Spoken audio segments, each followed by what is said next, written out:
प्रणाम। जय गुरुदेव। आप सबसे ये 2 महीने के बाद मुलाकात हो रही है। 2 महीने तक मैं भारत में अपनी यात्राओं में व्यस्त था। आगे से प्रयास करूंगा कि आगे जो यात्राओं का कार्यक्रम हो उससे हमारा वेबिनार प्रभावित न हो। ये मई का महीना है। भारत में गर्मी पड़ने लगी है, मौसम बदलने लगा है, लेकिन इसके साथ ही एक चीज आप ये समझें कि इस गर्मी में अगर आप संयत रहते हुए, स्वयं पर काबू करते हुए शब्द योग के द्वारा अपने भीतर उतरने में कामयाब हो जाते हैं तो ये बाहर की गर्मी और सर्दी आपके लिए बेमानी हो जाती है। अगर आप जीवन को बहुत खूबसूरती से जीना चाहते हैं तो ध्यान रखिए कि आप उन्हीं चीजों की, उन्हीं बातों की चिंता कीजिए जिन पर आपका नियंत्रण है, जिसको आप बदल सकते हैं। जिन बातों और चीजों पर आपका काबू नहीं है, कंट्रोल नहीं है, नियंत्रण ही नहीं है, उनकी चिंता करना व्यर्थ है। सिर्फ उसके लिए तैयारी करनी है। दुनिया को तो आप अकेले बदल नहीं सकते, पर संसार में जो हो रहा है आप उसे बदलने के लिए अपना योगदान जरूर दे सकते हैं। आप अपनी भागीदारी अवश्य सुनिश्चित कर सकते हैं। बाहरी विश्व ब्रह्मांड की प्रज्ञा से बदलता है। हम सब एक कठपुतली हैं, पपेट की तरह। नियंत्रण कहीं और से है, लेकिन जब हम अपने भीतर जाते हैं तो हम विराट हो जाते हैं। जब हम सूक्ष्म हो जाते हैं तो ब्रह्मांड की बारीकियों से जुड़ जाते हैं। अब यूं समझें कि आपके अंदर भी एक संसार है, एक दुनिया है, एक जगत है जिसे आप अपने कर्म, वचन और विचारों से रूपांतरित कर सकते हैं, परिवर्तित कर सकते हैं। बाहरी संसार जितना भी भयंकर हो, जितना भी विचित्र हो, आप अपने अंदर के संसार को अद्भुत, अनोखा, सुंदर और मधुर बनाए रख सकते हैं। ये सब आपकी आंतरिक शक्ति से मुमकिन है। अतः अपनी आंतरिक शक्ति को व्यर्थ न होने दें, बर्बाद न होने दें।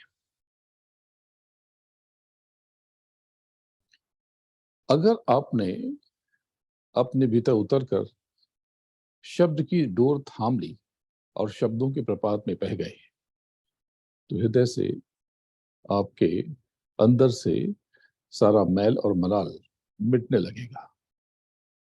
कोई तनावग्रस्त है तो शांति से भर उठेगा, कोई परेशान है तो वो परेशानी से बाहर निकल जाएगा, विरूपित है तो स्वरूप हो जाएगा, क्लेश है तो आनंद से सराबोर हो जाएगा। क्योंकि आप इस प्रकृति को, प्रभु को, सदगुरु को जो कुछ दोगे, क्या दोगे? वही जो आपके पास है। लेकिन प्रकृति, प्रभु और सदगुरु आपको वो देगा जो उसके पास है। सब कुछ बदलता रहता है इस संसार पर। गुमान न करें, घमंड न करें। जो आज है वो कल नहीं रहेगा, क्योंकि इस ब्रह्मांड में कुछ भी स्थिर नहीं है, कुछ भी स्थायी नहीं है। क्योंकि ब्रह्मांड स्वयं में गतिशील है। इस बारे में हमने पहले भी बात की है कि पूरी दुनिया, पूरी कायनात परिवर्तनशील है। जहां कुछ भी परमानेंट नहीं है, वहां अगर हम किसी भी चीज या स्थिति को रोक कर रखने की, थामने की कोशिश करेंगे तो जीवन में सिर्फ दुख पाएंगे, कष्ट पाएंगे, और कष्टों के सिवा कुछ नहीं मिलेगा। अगर आपको पीड़ा है, दुख है, तो आप यूं भी इस बात को भी तो समझें, प्रकृति ने आपको उस कष्ट को सहने की शक्ति भी दी है, ताकत भी थी। अतः आप जैसा भी है, आपका आज जिस प्रकार का भी है, उसे स्वीकार करें। और प्रकृति आपको जो कुछ भी दे रही है, जो आपके कर्मों से जो कुछ भी बना है, अंगीकार करें। यानी आपको जो सैलरी मिल रही है, ये तो निश्चित है कि जो आपने कर्म किए, जो तय हुई सैलरी, और आपको वही मिलने वाली है। लेकिन आप शोर बचाएंगे कि सैलरी नहीं, कम है, कम है, कम है। इससे कुछ भी हासिल नहीं होगा। बेहतर है कि आपको ज्यादा सैलरी मिले, ज्यादा पगार मिले, ज्यादा धन मिले। इसके लिए आप स्वयं को तैयार करें। चाहे तो कोर्स करें, चाहे तो अपने ज्ञान को बढ़ाएं, चाहे तो श्रम करें। इस प्रकार से आप स्वयं को बेहतर बनाने की कोशिश करते रहें। अपना पूरा ध्यान सिर्फ बाहरी कर्म पर दें और आंतरिक शक्ति के विकास पर दें। अपने हिडन सेंसेस को डेवलप करने की कोशिश करते रहें। सारा प्रयास आपका कर्म के ऊपर हो, परिणाम पर न हो, रिजल्ट को न बदलें। अगर आप रिजल्ट पर ध्यान देंगे और बदलने की कोशिश करेंगे, तो आपको दर्द के सिवा कुछ नहीं मिलेगा। अपने कर्म पर, अपनी परफॉर्मेंस और क्वालिटी पर ध्यान दें। बेस्ट यानी सर्वश्रेष्ठ करने की कोशिश करें। स्वयं को, अपनी क्षमता को, अपनी योग्यता को दिखाते रहें, संवारते रहें। जैसे आप एग्जाम देकर आ गए, और आने के बाद अगर आप पूजा पाठ करेंगे, भगवान को कहेंगे भगवान मेरे मार्क्स बढ़ा दो, तो ये नहीं होने वाला।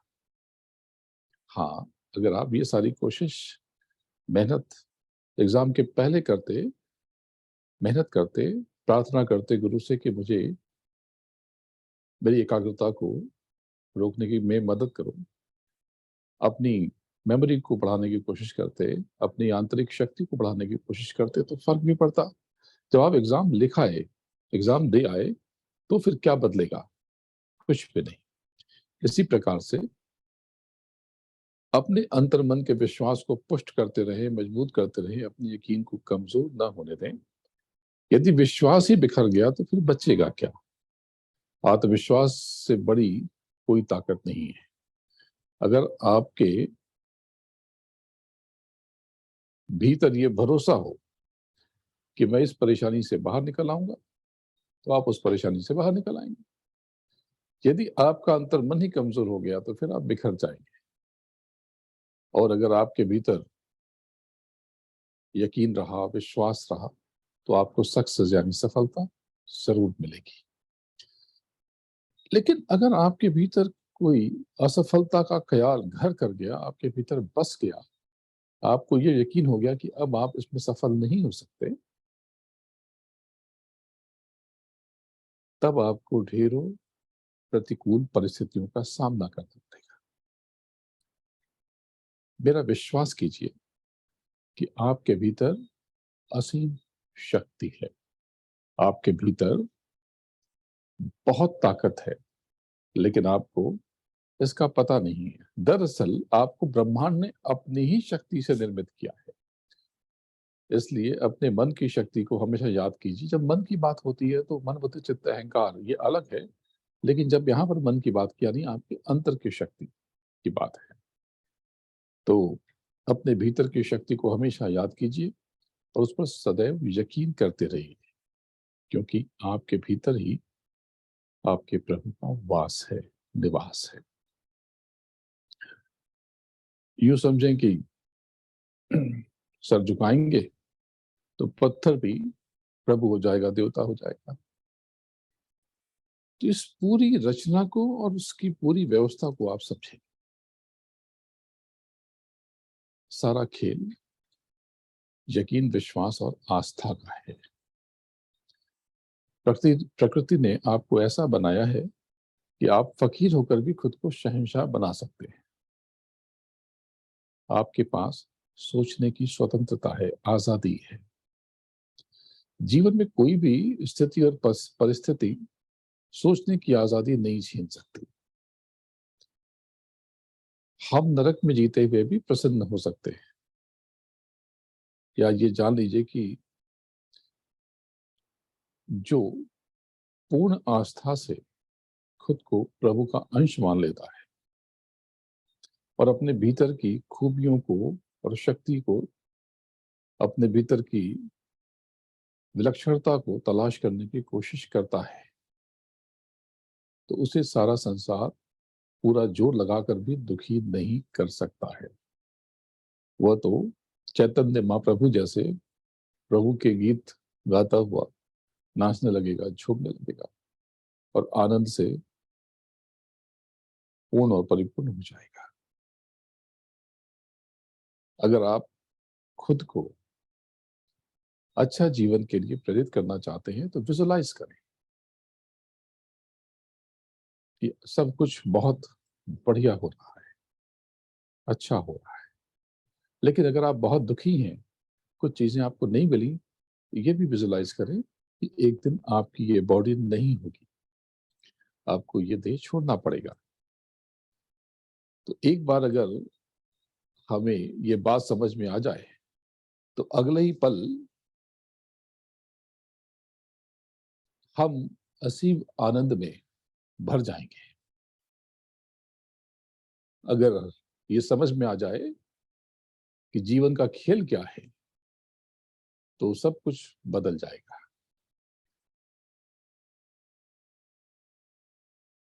लेकिन अगर आप अपनी देह को मिटने का ख्याल करेंगे तो एक चीज ये है कि आप जो आज का काम कल पे टाल देते हैं, आप उसे बदल देंगे। ये जो कल पे टाल देते हैं, ये चीजें बदल जाएंगी। अगर आप वाकई दुख से मुक्त होना चाहते हैं, आप कष्ट से आजाद होना चाहते हैं, तो आपको पता है कैसे बाहर होंगे, कैसे मुक्ति मिलेगी।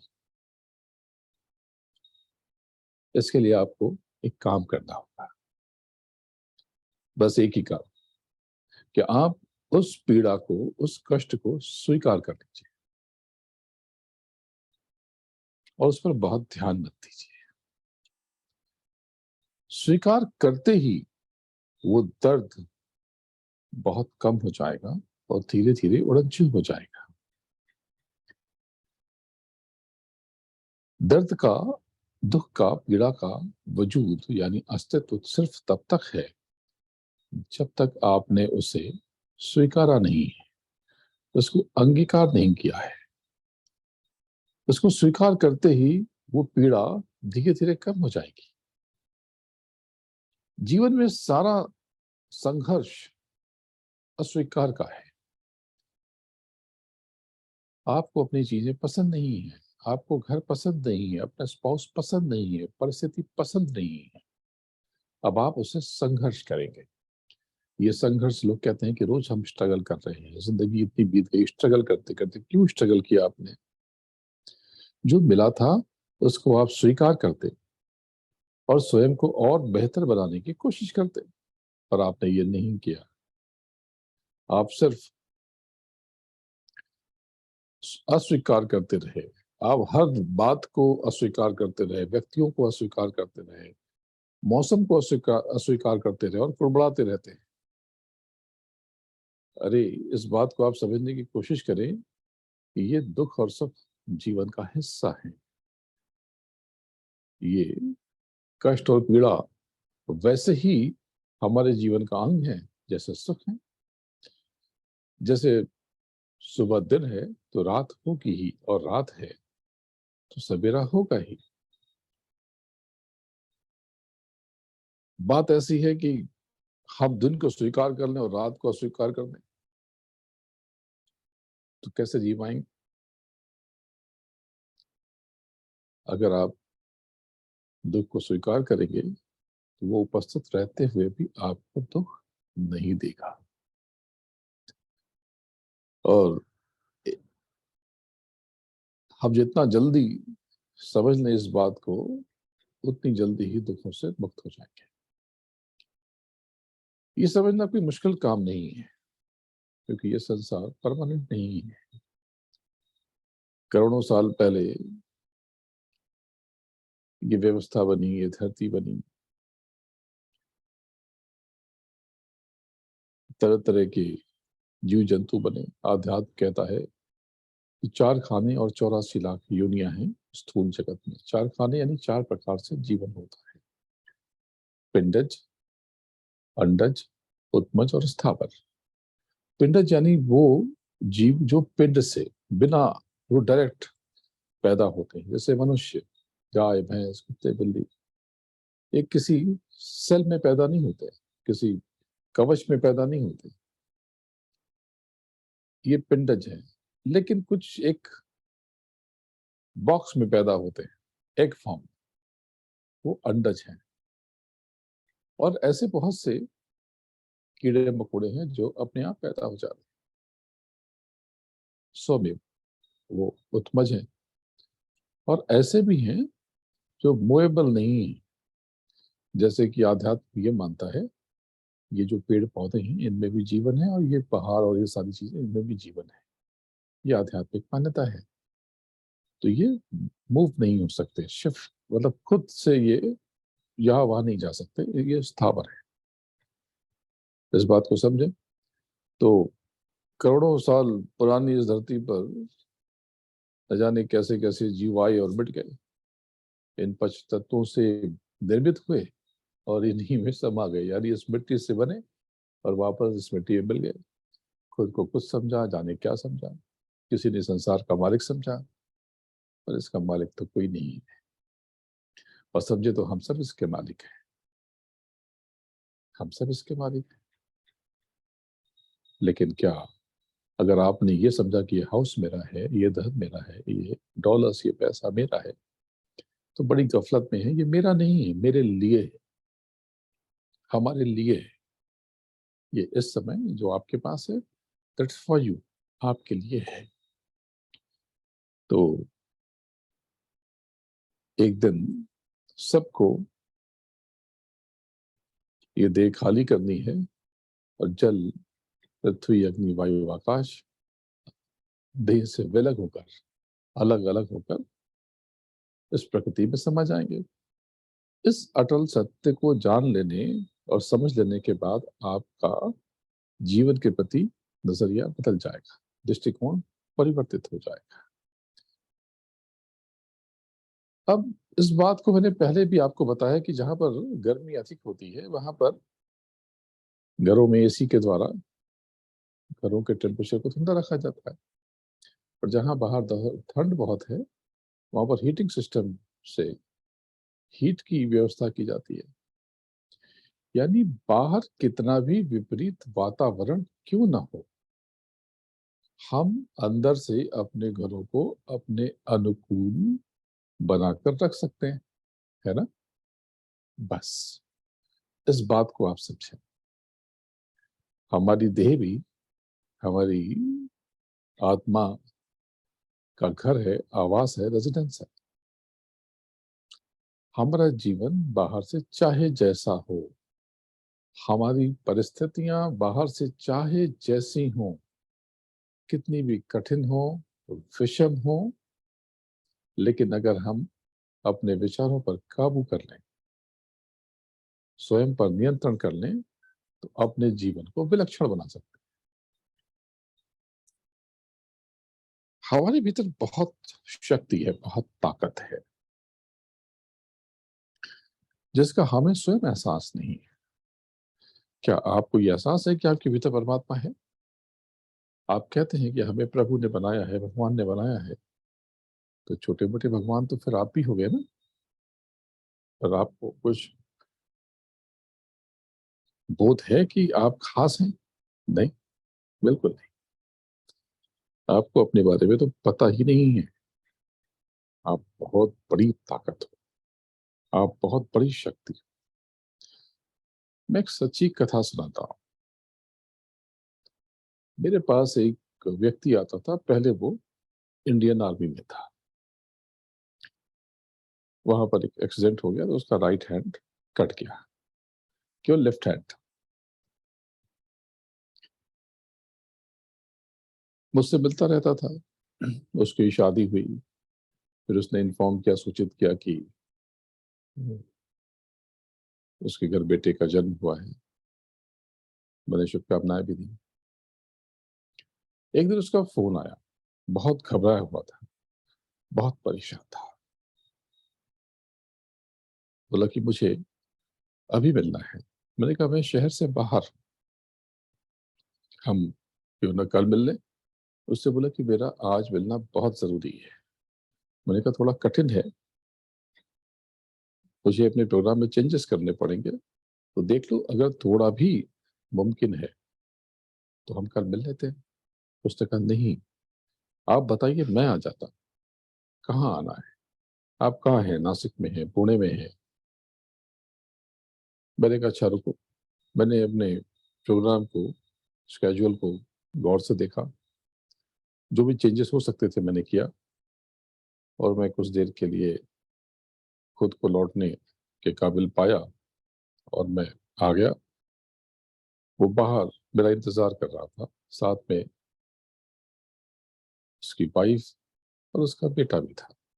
बेटा 8-10 महीने का होगा, चलना सीख ही रहा था, किसी प्रकार से चल लेता था, कभी खड़ा होता था कभी गिरता था। मैं अंदर आया, वो भी अंदर आए, एकदम घबराए हुए, बहुत परेशान। मैंने क्या हुआ? बोला आज बहुत अजीब सी बात हुई, ये क्या हुआ कुछ समझ में नहीं आ रहा। मैंने कहा फिर भी कुछ बताओ। बोला मैं आज मॉर्निंग में सुबह किसी से फोन से बात कर रहा था, एक ही हाथ है, फोन से बात कर रहा था। मैंने कहा फिर? वो रुक गया, उसके चेहरे पे बेचैनी की रेखाएं देखने लगी। मैंने कहा बताओ भाई क्या हुआ, अगर तुम बताओगे नहीं तो मैं तुम्हारी सहायता कर कैसे सकूं। उसने कहा मैं बात करते करते टर्न हुआ तो मैंने देखा बालकनी पे शायद वो किसी अपार्टमेंट की 10वीं या 12वीं स्टोरी पे रहता था। बोला जब मैंने देखा कि बालकनी पे उसका बेटा चढ़ गया और वो टर्न होकर के बस नीचे गिरने की तरफ है, वो बैलेंस नहीं कर पा रहा है, बहुत छोटा बच्चा था। बोला वो काफी कुछ नीचे झुक चुका था, वो टर्न हो चुका था। मैंने कहा फिर? बोला मैं बात करते करते ही मैं कुछ समझ नहीं पाया और मैं गया, मैंने उस बच्चे को खींच लिया। मैंने कहा अच्छा फिर? बोले बच्चा नीचे गिर गया। उधर से फोन पे पूछ रहे क्या हुआ क्या हुआ, मैं कुछ बोलने की सिचुएशन में नहीं था और मेरा कान मेरे फोन पे लगा हुआ है। मैंने कहा अच्छा। बोला गिर गया और बच्चा रोने लगा। तो मैंने कहा लगी तो नहीं? बोले नहीं ये सब बात नहीं है। मैंने पूछा फिर क्या, बात क्या है? उसने कहा मेरा तो एक ही हाथ है जिससे मैं बात कर रहा हूं, मैंने खींचा कैसे? आप समझे बात को? नहीं। दरअसल उसके मस्तिष्क ने, उसके ब्रेन ने, उसके माइंड ने, उसकी आंतरिक व्यवस्था ने तत्क्षण एक वर्चुअल हैंड, एक वर्चुअल हाथ क्रिएट कर दिया। ये सब कुछ उसकी असीम शक्ति का हिस्सा है, आपकी असीम शक्ति का हिस्सा है। तुरंत उसने उसको खींच लिया और वो नीचे गिर पड़ा। इतनी शक्ति है आपके भीतर, बस एक बिंदु पर लेकर जाना है, एक पॉइंट पर लेकर जाना है। जैसे अगर ये मेटल का पीस है तो क्या मैं इससे ये कपड़े को काट सकता हूं? नहीं। क्यों? क्योंकि इतने पूरे सरफेस पे पूरी एनर्जी स्प्रेड हो जाएगी।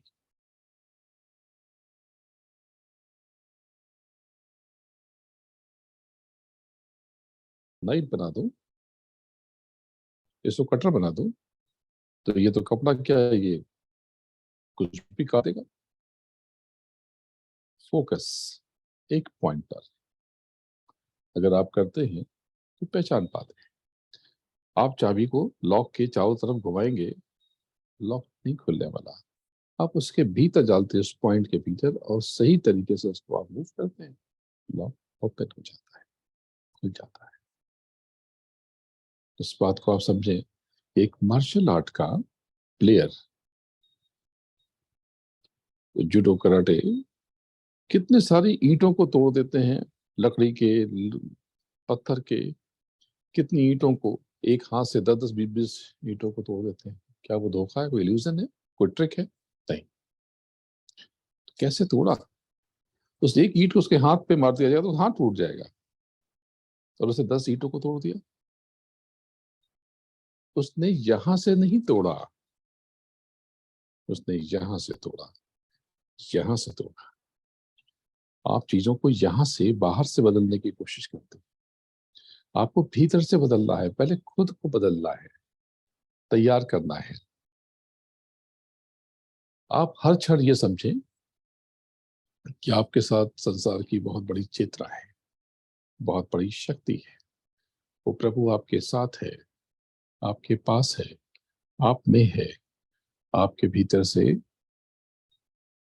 एक दिव्य प्रकाश प्रस्फुटित हो रहा है। आपके भीतर अपार शांति है। प्रभु आपके साथ है, आप में ही है। प्रभु आपसे बहुत प्रेम करता है। सदगुरु आपसे बहुत प्यार करता है। प्रकृति आपसे बहुत गहरा इश्क करती है। सब कुछ बहुत सुंदर है, सब कुछ बहुत अच्छा है, सब कुछ बहुत उत्तम है। अब इस उत्तम के साथ, इस अच्छे के साथ, इस बेहतर के साथ हम इसे और बेहतर बनाने की कोशिश करें। किसी का आचरण अच्छा नहीं है तो उसके लिए आप अपना आचरण तो नहीं बदलेंगे ना, बदलना भी नहीं चाहिए। किसी के कर्मों की दिशा से आप अपने कर्मों को खराब कर लें, ये बहुत गलत विचार है। कोई आपसे घृणा कर रहा है, आपको गाली दे रहा है, बदले में आप भी गाली दे, ये तो अच्छी बात नहीं है। ये आध्यात्मिक होना नहीं है। वो अपना काम कर रहा है, आप अपना काम करते रहे। वो अपनी दिशा में चल रहा है, आप अपनी दिशा में चले, तो वो प्रभु आपके साथ है। जब भी कोई बड़ा या शक्तिशाली व्यक्ति हम सबके साथ होता है तो हम सब स्वयं को सुरक्षित महसूस करते हैं, सेफ फील करते हैं। अगर मान लें कि कोई पुलिस ऑफिशियल, कोई ऑफिसर, कोई अधिकारी, या कोई बड़ा चेयर पर बैठा हुआ शख्स, व्यक्ति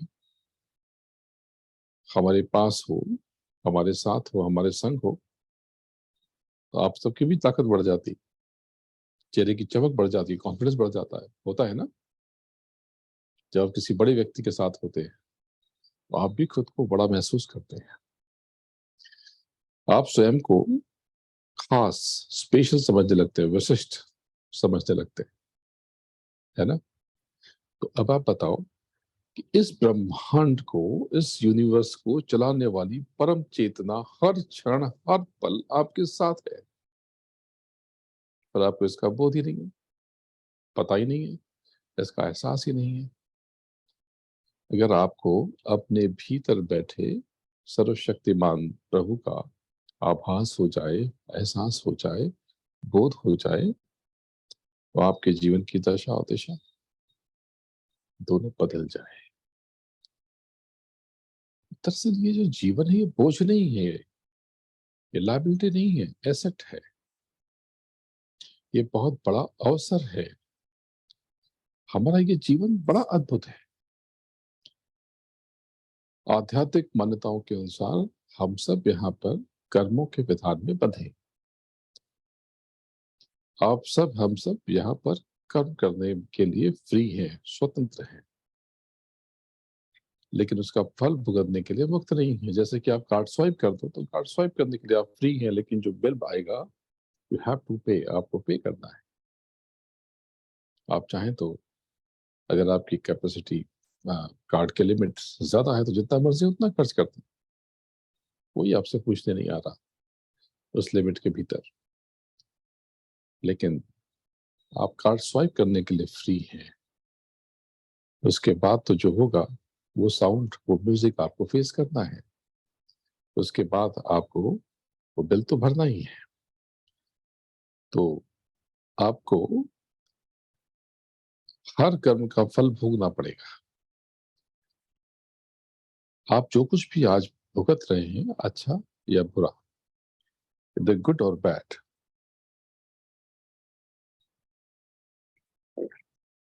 ये सब आपके अपने कर्मों से उपजा है, बना है।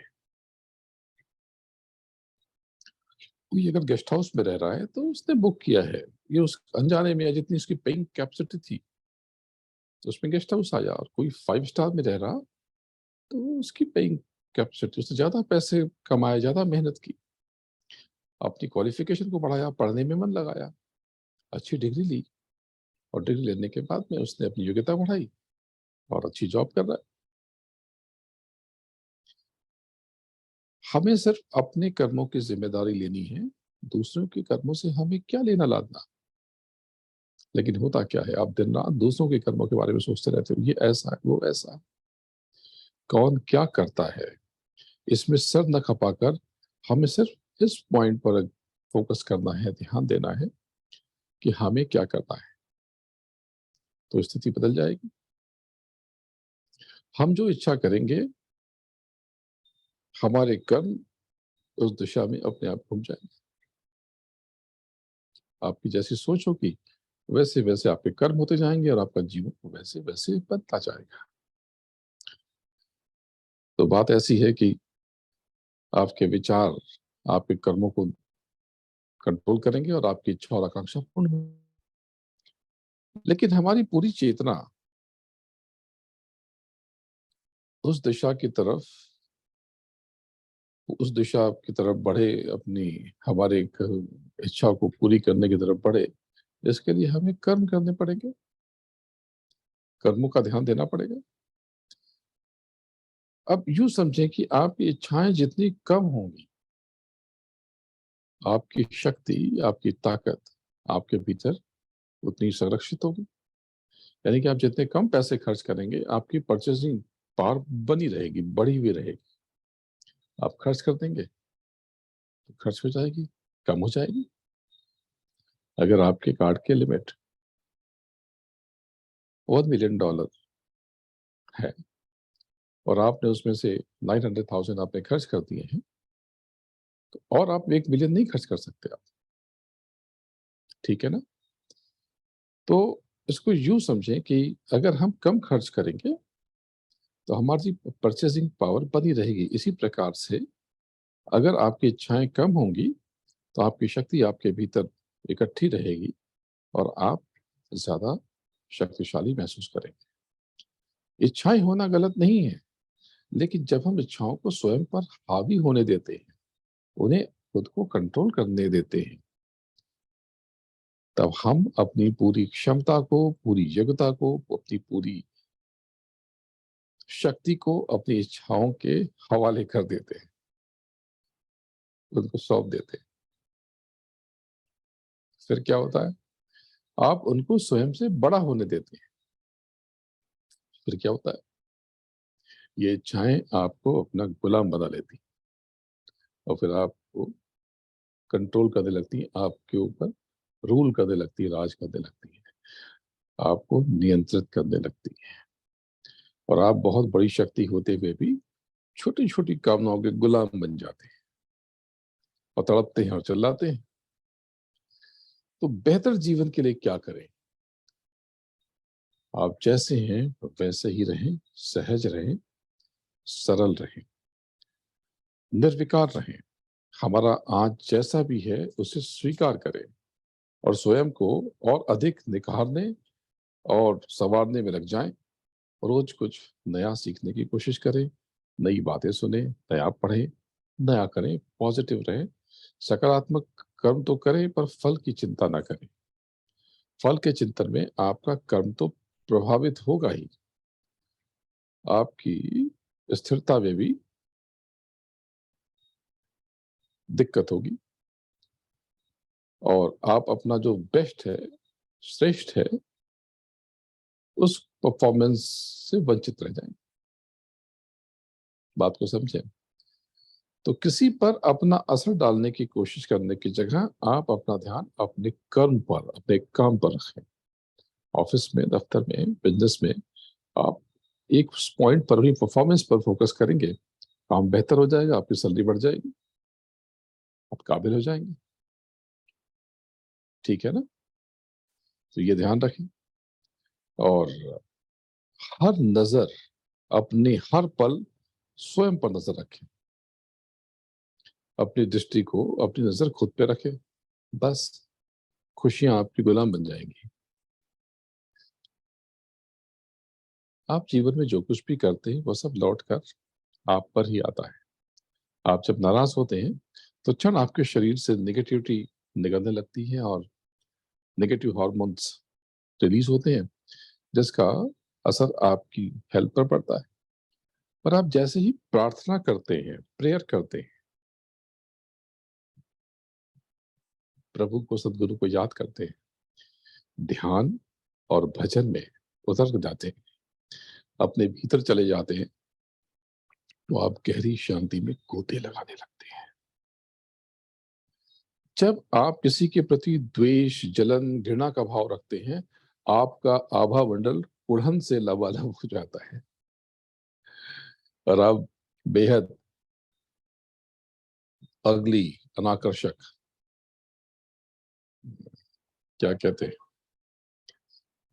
बहुत अच्छे नहीं लगते। लेकिन जब आपके भीतर प्रेम, क्षमा, दया और कृपा का भाव भर जाता है, तो आप मानव की जगह महामानव दिखाई पड़ने लगते हैं और आपको देखकर अन्य लोगों में भी प्रसन्नता का भाव जाग उठता है।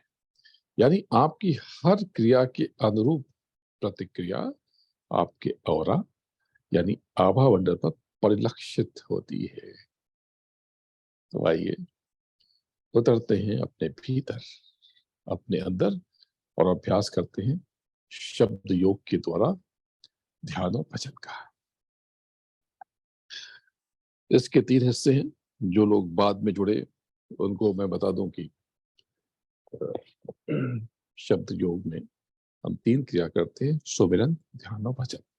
सुमिरन के लिए कैसे भी आप स्मरण कर सकते हैं। सुमिरन यानी सिमरना, यानी याद करना, स्मरण करना। उसके लिए आप किसी भी प्रकार से बैठ सकते हैं। उसके लिए आपको नाम की जरूरत है। अगर आपके पास नाम है, आपको गुरु ने नाम का दान दिया है, तो बहुत अच्छा है। लेकिन अगर नाम का दान नहीं दिया है तो आप किसी भी नाम से पुकार लें उसको। कलयुग का बहुत शक्तिशाली नाम है जय गुरुदेव। ये किसी व्यक्ति का नाम तो है। मेरे गुरु महाराज ने भी कहा कि मेरा नाम नहीं है तो प्रभु का नाम है। विष्णु के 1000 नाम, सबके सहस्त्रों नाम, तो परमात्मा के तो अनंतों नाम है। जिस नाम से आप पुकार लें। आपके अपने प्रियजनों के कई नाम होते हैं, ऑफिशियल नेम कुछ और होता है। बच्चे को आप घर में कई अलग अलग नामों से पुकारते हैं। बस इसी प्रकार से तो कलयुग का सबसे शक्तिशाली नाम मैंने पाया है जय गुरुदेव। इस नाम को मेरे गुरु महाराज परम पूज्य बाबा जय गुरुदेव जी महाराज ने जगाया। अभी आप मन में भी कर सकते हैं। इसके लिए आपको एक ऐसी माला से भी सुविधा हो जाएगी। माला से मालिक याद आता है, यानी माला से आप अनुशासन में बंधे रहते हैं। तो उस पे एक एक मन के पर जय गुरुदेव करके आप उस परम चेतना को गुरु के रूप में उसका स्मरण कर सकते हैं। बहुत प्रकाश निकल रहा आपके भीतर से। अब इसके बाद 2 चीजें हैं, ध्यान और भजन। तो ध्यान करने के लिए जो पुराने लोग हैं, जो पहले कई बार इस वेबिनार में आ चुके हैं, या जो लोग जुड़े हुए हैं मुझसे, उनको पता है कि कैसे करता है। और जो नए लोग हैं उनको बता दूं कैसे करना है, तो वो कहेंगे कि हमें पता है कि ध्यान में आंख बंद करते हैं। नहीं, आंख बंद करने का नाम ध्यान नहीं है। अगर ऐसा होता तो सारे नेत्रहीन लोग ध्यान ही हो जाते। जिनकी आंखें नहीं है वो तो प्रभु को पा लेते। ध्यान का अर्थ है अपने हिडन सेंसेस को एक्टिवेट कर देना। तो आपको आंख बंद करके दोनों आंखों के बीच से एक पॉइंट पर फोकस करना है। दृष्टि को स्थिर होने से रोकना है। इस ये बहुत बेसिक प्रैक्टिस है। इसके बाद बहुत सारी चीजें होंगी जो आप एक बार जब करने लगेंगे और आपकी लॉ लग जाएगी, कनेक्ट हो जाएंगे जब गुरु से, तो आपको अपने अंदर सारा डायरेक्शन मिलने लगेगा, अपने भीतर ही आपको सारा निर्देश प्राप्त होने लगेगा। तो आंख बंद कर लें। जब आप आंख बंद करें तो एक और रूम क्रिएट कर लें। आपके रूम में कोई नहीं आता, ठीक है, लेकिन एक और ये रूम बन गया जस्ट लाइक दिस, इस प्रकार से। अब आप बैठ जाएं और दोनों आंखों के बीच फोकस करें, सामने देखें, सीधे, एक पॉइंट पर। आपके भीतर प्रभु का अद्भुत प्रकाश है, बहुत हसीन नूर है, बहुत विलक्षण रोशनी है। उस रोशनी को महसूस करें और सामने देखें। सामने एक स्पॉट है, धब्बा सा। किसी को वो ब्लैक दिखाई देगा, किसी को ग्रे, किसी को व्हाइट, और किसी किसी को कभी कभी रोशनी सी चमक से दिखाई देती है। जितनी उसमें कालीमा कम है, यानी जितना कम ब्लैक है, यानी जितनी रोशनी है, जितना उजला है, इसका मतलब कि ये आपकी पुरानी प्रीवियस बर्थ की कमाई है।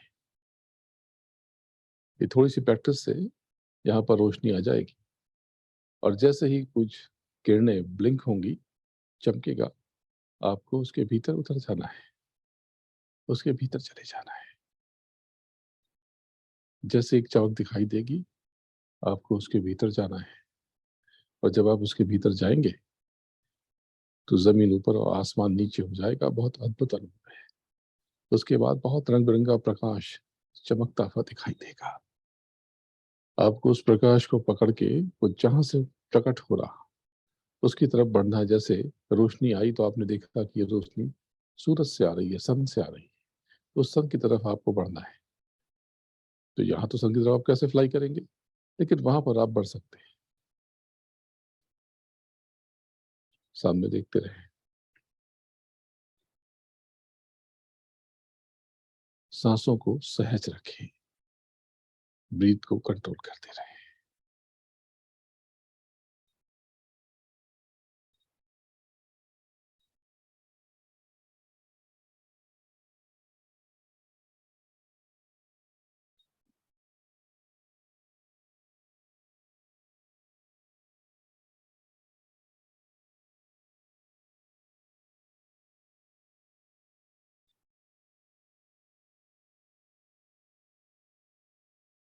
इस प्रैक्टिस में अधिक से अधिक समय दें और समय बढ़ाएं। तो ये था ध्यान। अब दूसरी चीज है भजन। भजन के लिए आपको अपनी ये बाहरी दोनों खाने बंद करके, यहां से, ये जो आज्ञा चक्र, यहीं पर आपकी सूरत, आपकी आत्मा, जीवात्मा बैठी है, यहां से सुनने की कोशिश करनी है। और ऊपर जो वाइब्रेशन साउंड आपको सुनाई पड़ रहा है, उसे अलग अलग करना है। उसके बाद भी कोई स्वर है, कोई नाद है, कोई साउंड है, तो उसको धीरे धीरे पकड़ के ऊपर चढ़ने की कोशिश करें।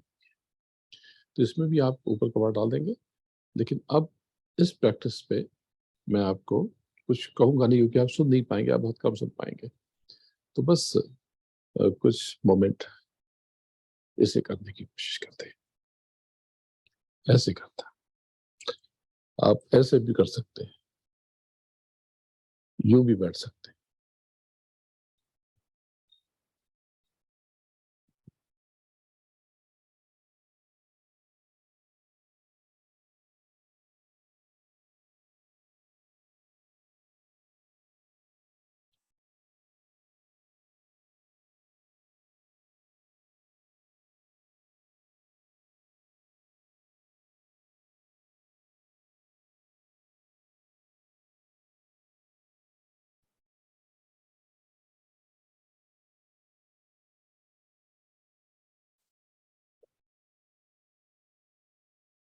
जय गुरुदेव। आप धीरे धीरे बाहर आ जाए।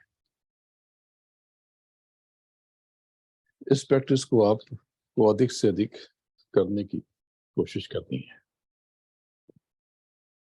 इसे आप करते रहे,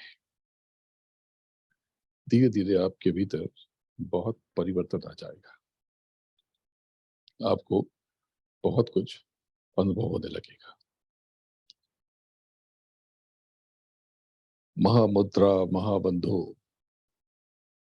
महावेदश्च खेचरी ओड्यान मूल बंधश्च बंधो जालंधर मिगा करणी विपरीताख्या बज्रोली शक्ति चालनम इंदहि मुद्रा दशंक जरा मरण नाशनम।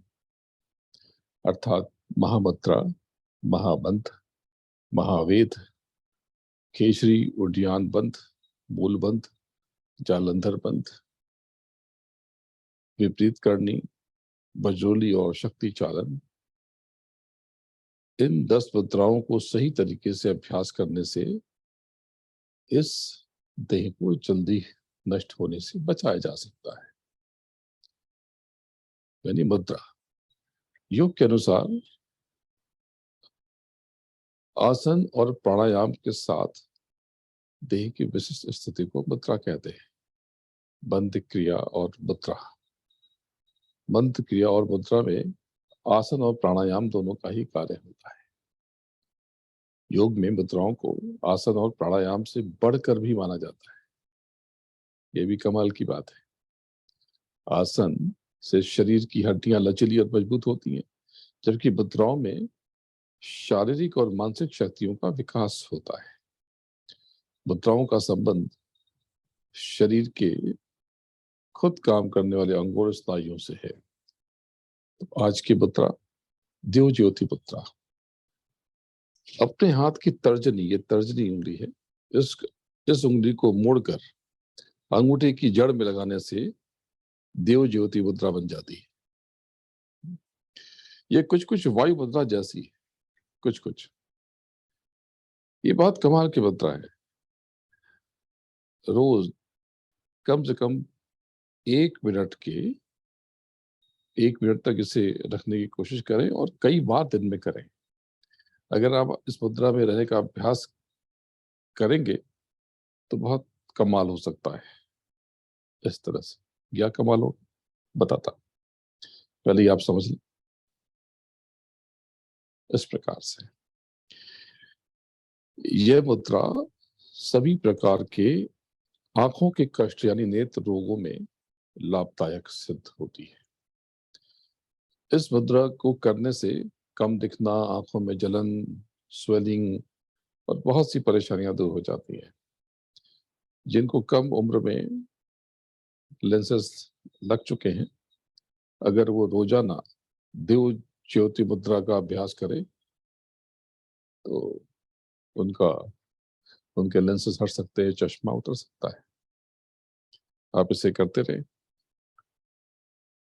आज का आयुर्वेदिक ज्ञान आपको मैं जड़ी बूटी भी बताता रहता हूँ। इन सब चीजों का प्रयोजन क्या है शब्द योग के साथ? कुछ नहीं, सिर्फ आपके रुचि के लिए। अगर केवल मैं आध्यात्म की बातें बताऊंगा, ऊंचे ऊंचे रह समझाऊंगा, तो आप बोर हो जाएंगे। और मैं इसके लिए आपको ऑथेंटिक हमारे भारत का विशेष ज्ञान, विशिष्ट ज्ञान, ये आपके लिए लेकर आता हूं और आपको परिचित कराता हूं। तो आज की जो औषधि कह लें, यह है सालम मिश्री। इसे सालम पंजाबी कहते हैं। सालम पंजा, सलाम पंजा, सलाम पांजा। इंग्लिश में लिखेंगे तो PANJ लिखेंगे तो पंजा पांजा कुछ भी पढ़ लें। और सालम को SALAM लिखेंगे तो सालम पढ़ें, आप सलाम पढ़ें, कुछ भी पढ़ लें। ये हेल्थ के लिए बहुत गुणकारी और चमत्कारिक है। मेल के भीतर यानी पुरुषों के भीतर कई प्रकार की कमजोरियों को ये दूर करती है। इसको सालम पंजा या सालम मिश्री एक ऐसी मेडिसिन है, हर्ब है, जिसको आप आयुर्वेदिक वायग्रा भी कह सकते हैं। वायग्रा का केवल एक ही काम नहीं होता, ये जो है आपको अंदर से मजबूत भी करती है। ये हिमालय के साथ साथ तिब्बत की ऊंचाई वाले इलाकों में होती है। ये 8,000 से 12,000 फीट की ऊंचाई पर ही ये पैदा होता है। और पहाड़ी इलाकों में रहने वाले लोग शरीर की अ, पोषक तत्वों की पूर्ति के लिए इसका इस्तेमाल करते हैं। बहुत से संत महात्मा भी इसका इस्तेमाल करते हैं। जो ब्रह्मचारी रहते हैं वो भी इसका इस्तेमाल करते हैं। क्योंकि खाली एक ही ज़रूरत नहीं है, देह की नसें मजबूत होती हैं, वेन्स में शक्ति आती है, ताकत आती है, देह खराब होने से बच जाती है, तो बहुत बेटर फ़ील करते हैं, हैप्पीनेस फ़ील करते हैं। तो ये आप कोशिश कर लें, बहुत आसानी से मिल जाती है सालम मिश्री या सालम पंजा। अब आते हैं डायरेक्शन पर। हमने पिछली बार डायरेक्शन पर बात की थी। दिशाएँ क्या हैं? अरे! सारा खेल तो दिशाओं का ही है। ज़िंदगी में, जीवन में सारा खेल डायरेक्शन का है। कोई गुरु मिल जाए, दिशा बदल जाती। अगर आपको 9, 10th, 11th, 12th में डायरेक्शन मिल गया, दिशा मिल गई, तो वही आपका करियर बन गया और वही आपकी ज़िंदगी बन गई। यानी आप क्या हैं और क्या होंगे, ये आपके जीवन की दिशा तय करती है। आप यूँ समझें कि एक स्टेयरकेस, सीढ़ियाँ जो ऊपर की तरफ जाती हैं, आपको लेकर जाती हैं, वही आपको नीचे भी ले आती हैं। अब आप ऊपर जाएँगे या नीचे जाएँगे, ये तय कैसे होगा? ये कौन तय करेगा? ये आपकी दिशा तय करेगी। आप जिधर देखेंगे, उधर बढ़ जाएँगे। तो ख़ैर ये तो सब्जेक्ट बहुत बड़ा हो जाएगा। लेकिन अगर दिशाओं को आप अपने भीतर तलाशते हैं, तो ये आपकी आंतरिक शक्ति को पुष्ट करती है। लेकिन जब आप अपने घर में तलाशते हैं, तो एक बेहद नया ज्ञान प्रकट होता है। इसी को बोलचाल में वास्तु कहते हैं। वास्तु यानी वास्तव, यानी जो है। तो 2 महीने पहले वाले वेबिनार में हमने वास्तु का ज़िक्र किया था। बताया था कि वास्तु पुरुष की जो संकल्पना है, वो भूखंड पर, भूमि पर औंधे, उल्टे पड़े एक ऐसे देवता की पुरुष की जाती है, जिसका मुख सर ईशान कोण में है। उसका सर ईशान कोण में, ऐसे पैर भी ऐसे पड़े हुए हैं। तो पैर उसके अपोजिट साउथ वेस्ट पे, यानी नैऋत्य कोण में है। ईशान यानी नॉर्थ ईस्ट में। और उसकी भुजाएँ व कंधे वायव्य कोण और अग्नि कोण में है। भृगु, अत्रि, वशिष्ठ, विश्वकर्मा, मैं, नारद और नग्नजित, शंकर, इंद्र, ब्रह्मा, कुमार, नंदीश्वर, शौनक, गर्ग, वासुदेव, अनिरुद्ध, शुक्र तथा बृहस्पति, इन 18 को वास्तु का उपदेष्टा माना जाता है। वास्तु क्या है? आप लोग 2 महीने पहले भूल चुके होंगे, थोड़ा-सा याद दिलाता हूँ, फिर अगली बार से डिटेल में बात करेंगे। वास्तु में वास्तु पुरुष के अलावा 45 शक्ति के केंद्रों की पहचान की गई है। आपका जो एक लॉट होता है, एक प्लॉट होता है, भूमि का टुकड़ा होता है, आपका जो घर है, इसमें वास्तु पुरुष के अलावा 45 शक्ति के केंद्र हैं, जो आपके जीवन को प्रभावित करते हैं। इन केंद्रों को 45 देवताओं की संज्ञा दी गई। इन्हीं को वास्तु के 45 देवता बताए गए। तो ये 45 कैसे हुए? 32 बाहर के और अंदर के 13 केंद्र। अब यूँ समझिए कि ये पूरा वर्तुल है। एक सर्कल ले लें, तो कितनी डिग्रीज़ होती हैं? 360। तो एक-एक न जो कॉर्नर है, वो 11.25 का है। तो 360 में अगर आप 11.25 डिवाइड करेंगे, तो ये आएगा 32। ठीक है ना? तो ये 32 केंद्र अ, बाहर के हैं और 13 केंद्र अंदर के हैं। अब इससे पहले ज़रा-सा नॉर्थ की बात कर लेते हैं, पहले उत्तर दिशा की हमने बात की थी। आप भूल गए, थोड़ा-सा याद दिलाता हूँ। ये नॉर्थ, उत्तर एक दिशा है। इस दिशा से चुंबकीय तरंगों का भवन में प्रवेश होता है। चुंबकीय तरंगें मानव शरीर में बहने वाले रक्त संचार को प्रभावित करती हैं और इसी से स्वास्थ्य भी, हेल्थ भी प्रभावित होती है। अब ये जो डायरेक्शन है, इसके जो देवता हैं, वो कुबेर कहे जाते हैं। कुबेर, ये कुबेर वो दशानन के स्टेप ब्रदर कहे जाते हैं पैथोलॉजी के हिसाब से। ऋषि विश्रवा के पुत्र, उन्होंने उस कुबेर को पूजा और खुद कुबेर हो गए। तो इसको यूं समझें कि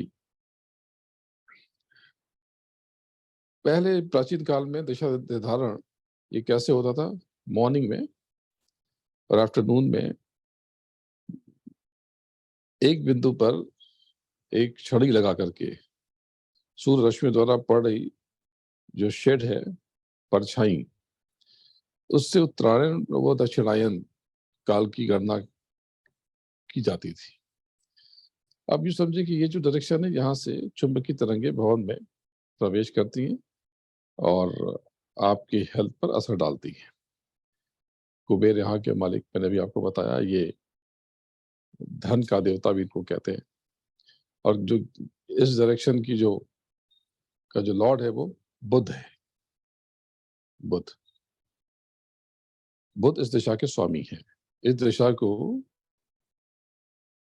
घर में हमेशा लाइट रखना चाहिए। इससे घर में धन की देवी लक्ष्मी का कहते हैं कि आगमन होता है। और इस दिशा को मातु स्थान भी कहा जाता है। धन की दिशा है, देवता कुबेर हैं, ग्रह ये हैं बुध हैं। तो उत्तर और ईशान दिशा में घर का मुख्य द्वार हो तो उत्तम होता है, लेकिन इसमें भी बहुत टेक्निकल चीजें हैं। इसमें मैं आपको आगे बताऊंगा, खाली इतना ही इनफ नहीं है।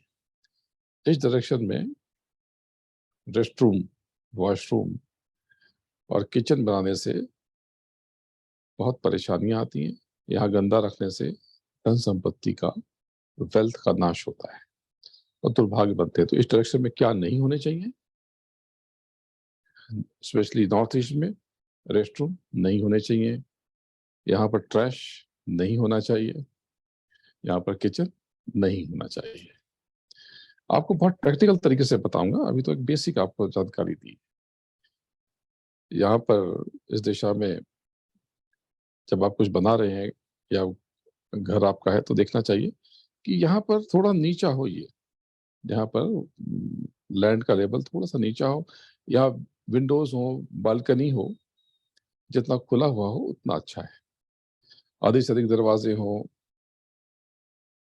पोर्टिको हो, वॉश बेसिन यहाँ बना सकते हैं। बहता हुआ पानी यहाँ पर बहुत अच्छा फल देता है। अब आप समझें कि अगर ये नॉर्थ को आप 9th पार्ट में डिवाइड करते हैं, वैसे तो 8 भाग में विभक्त होगा, लेकिन यहाँ से जो शुरू होगा यहाँ आएगा, यहाँ वाला फिर यहाँ जाएगा, फिर यहाँ वाला यहाँ जाएगा, तो ऐसे फिर 9, लेकिन 8 हिस्से होते हैं। तो अगर इसको डिवाइड कर दें तो बाएं से दाएं इस प्रकार विभाजन होगा कि रोग, नाग, मुख्य, भल्लाट, सोम, भुजंग, आदिति, दिति, शिखी, ये होंगे। तो इन 9 हिस्सों में अगर घर का मुख्य द्वार हो तो कैसा होगा, जल्दी से बताता हूँ, डिटेल में आपको फिर कहीं बताऊंगा। अगर रोग में द्वार है, अगर रोग में द्वार है तो जहां पानी से दुर्घटना हो सकती है, रोग हो सकता है, और यहाँ बुरी खबर आती है।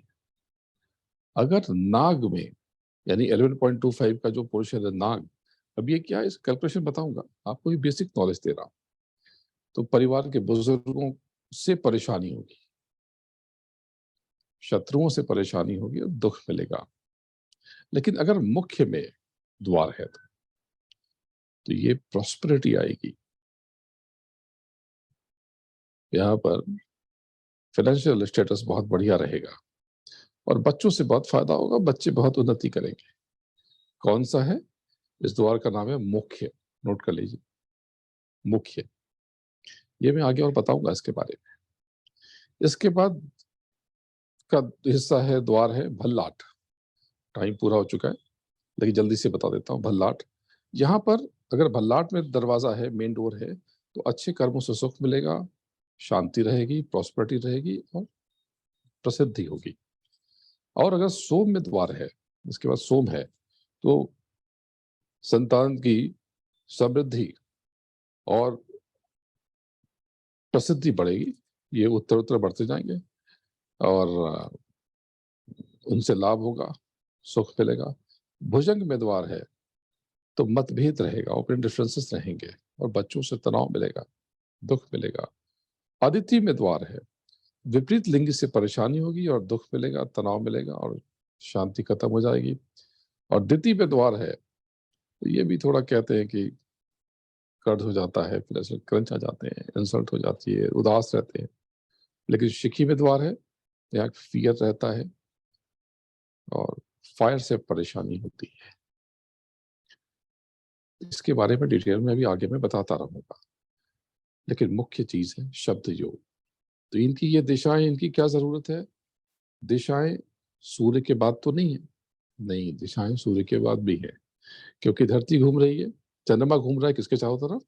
अर्थ के चारों तरफ, क्योंकि अर्थ में भी गति है, इससे ही निकला है। ये सारे प्लैनेट सूर्य से कैसे निकले? इसका मतलब कि सन में भी स्पीड है, इसका मतलब है कि सूर्य में भी गति होगी, इसका मतलब कि सूर्य भी किसी के चारों तरफ घूम रहा है, किसी दिशा की तरफ, अपने बॉस, अपने मालिक की तरफ, अपने प्रभु की तरफ। ये सब मिलकर के उस परम चेतना की तरफ, परम प्रभु की तरफ, परम पिता की चारों तरफ पूरी कायनात घूम रही है। तो दिशा वो प्रभु है, वही सूर्य है, ये सन नहीं। वो महासूर्य, वो पूर्ण ब्रह्म है, वही सत्य है, वही सार है। और उसकी, वो जिससे प्रभु है वो तो अनामी है। तो बहुत दिनों के बाद आप सबसे मुखातिब हुआ, बड़ा सुख मिला। मैं बस अभी अगले हफ्ते यहाँ से निकल जाऊंगा, यूरोप होते ही आपके पास यूएस पहुंच जाऊंगा। अमेरिका में 22 को पहुंचूंगा, लेकिन ह्यूस्टन में 4 की आफ्टरनून में पहुंचूंगा और फिर तकरीबन लगभग 3 वीक्स, 3 हफ्ते के आसपास वहां रहूंगा। अगर संभव हो सका तो जो जो ह्यूस्टन में है उनसे बात होगी, मुलाकात होगी, आपके दर्शन होंगे। सब कुछ कर्म से है, तो कर्म पर ध्यान दें, उनकी मदद करें जो अपनी मदद नहीं कर पाते, जो हेल्पलेस लोग हैं उनकी सहायता करें, उनका साथ दें। और इंडिया हाउस जैसे ऑर्गेनाइजेशन जो आप सबके कल्याण के लिए लगे हुए हैं, अपने आसपास और जहां जहां इनको अवसर मिलता है उनका जीवन बेहतर बनाने की कोशिश कर रहे हैं। इस तरह के अच्छे नॉन प्रॉफिट ऑर्गेनाइजेशंस को आप सपोर्ट करें, साथ दें। अपने कर्मों से, अपने कर्मों को लेकर सजग रहें, अपने कर्मों को उत्तम बनाएं, श्रेष्ठ बनाएं। सुखी रहें, खुश रहें, प्रसन्न रहें, जो है उसका आनंद लें, उसका सुख लें और अपने भीतर बैठी हुई परम चेतना का एहसास करते रहें, उस प्रभु को याद करते रहें और अपनी असीम ताकत का बोध करते रहें। शब्द योग से अगले महीने के पहले शनिवार को इसी समय मुलाकात होगी। तब तक के लिए प्रणाम, जय गुरुदेव।